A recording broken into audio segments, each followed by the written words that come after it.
Yun mga idol, sarap maligo sa ulan. Lakas ng ulan. Yan. Dito ako sa fish pan ko ngayon.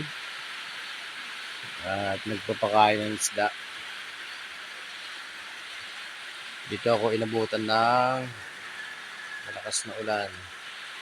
Yan. Yan.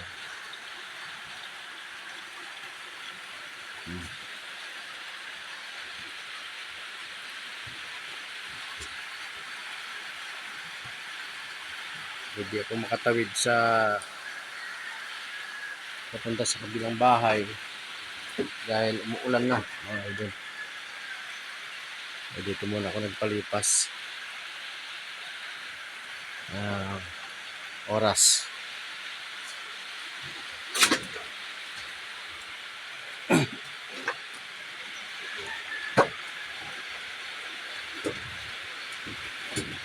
Ito pala yung aking binhing sitaw